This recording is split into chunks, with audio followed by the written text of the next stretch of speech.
I love the outdoors. I love to bike. I love to paddle. And I was talking to some friends who enjoy the same things, talking with my daughter. And we all knew that those things that we do for fun can be used for modes of transportation to distribute safe water on our projects in the developing world. And we thought, well, what can we do to maybe showcase that, to maybe get people excited to donate to our work? And so we chose to put all of our water equipment that we use on a project on stand-up paddle boards and paddle the Susquehanna River. Why the Susquehanna River? Well, we thought it would take us about 30 days. And in those 30 days, 126,540 children will die because of bad water in India and Kenya. That's too much. And I know we can't save everybody, but it's our goal as we go through this project to raise $1 for each one of those kids. What difference does that make? Well, with $1 for each one of those kids that will pass during our 30-day event, we can impact 3 different communities and up to 265,000 people. It's worth paddling for.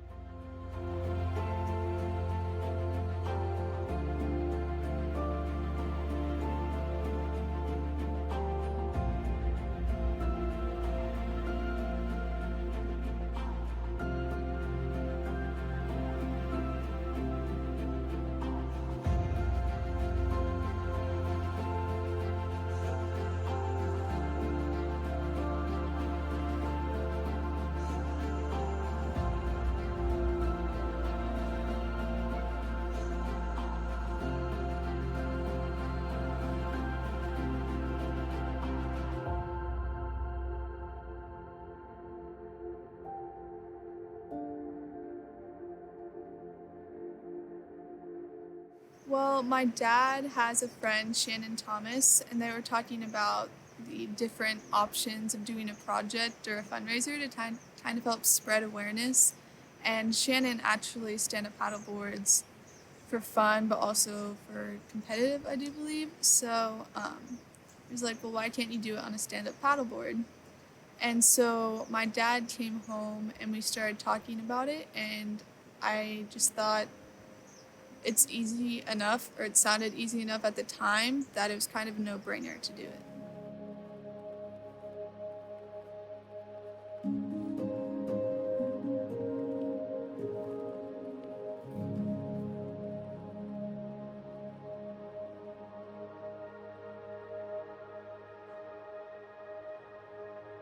Pete asked me one Sunday after church, and my immediate thought was, yes, I want in. I love anything involving the outdoors. I love paddling, I love hiking, I love climbing, and so this immediately appealed to the adventurer side of who I am. And then combining that with Global Water's mission, providing water for those who desperately need it, I thought this would be an excellent opportunity. For me, the only limiting factor was checking with my family, and my family was more than encouraging for me to go and to serve. My wife has been awesome. For me, it was kind of a no-brainer. Get these people access to clean water and making that need known in something that goes outside of your community and goes to the other side of the world. It's amazing to look at how far our dollars will go to provide clean water in India or in Africa.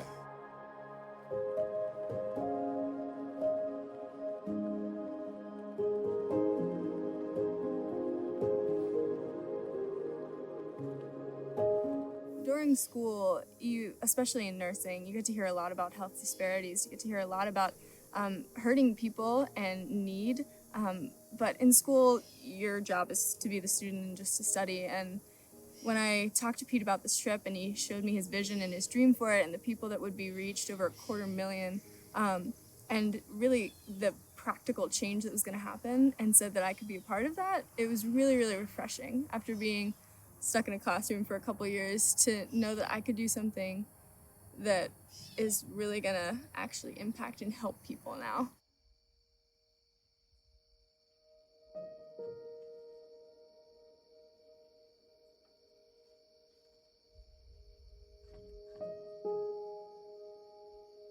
It brings clean water to people, and it empowers the local politicians. It empowers the grassroots people that are doing ministry, that are able to reach out to their own poor and impoverished. It allows people to actually make better health decisions because now they can wash their hands and make an impact on their health.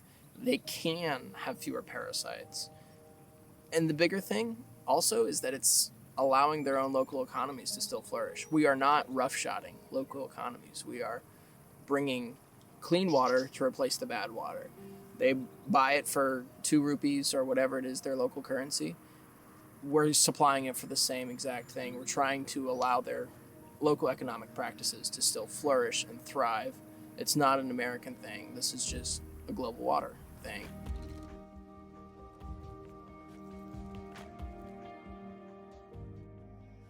Pete did his Mission Monday talks at Cedarville University, which is where I attend, and he was telling us all about it and how kids were dying every day, and all he needed was people to be willing to come and help him, and he needed help for the trip. So Emily, JT, and I all headed down after the Mission Monday talk was over and talked to him, and I decided right there that I was going to go and help, because there's no reason why I shouldn't help. Maybe money would be tight, but honestly that's not a good enough reason, because these kids are dying, and all Pete needed were willing people, and so I was willing. It will help the lives of thousands of people, where the wells will be put in, 2 in India and 1 in Kenya for this project, but there's a list of many more countries that need it, and so I think it will help countless lives.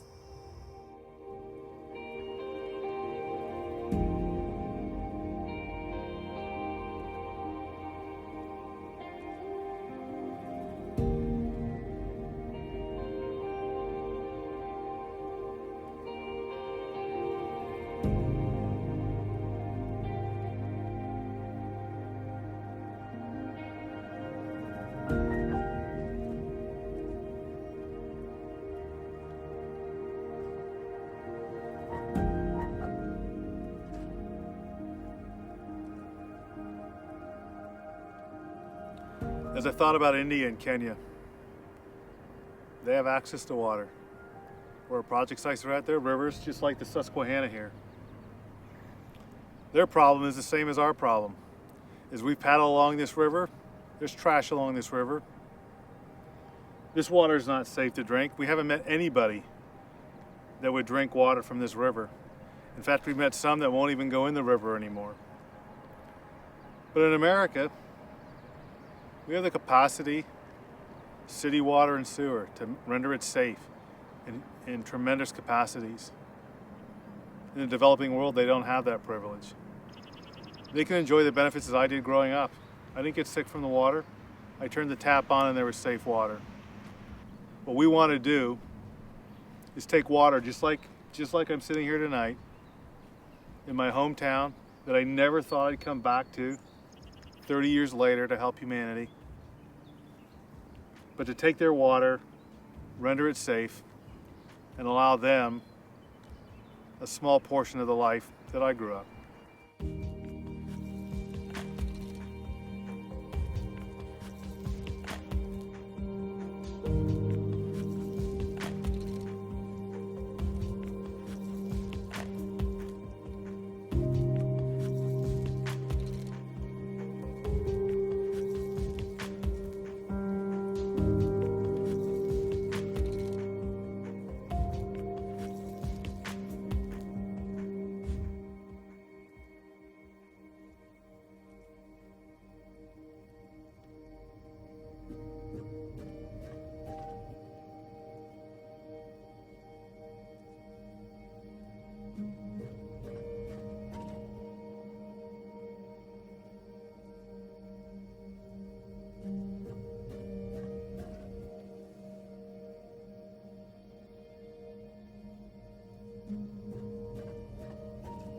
So here's where we need your help.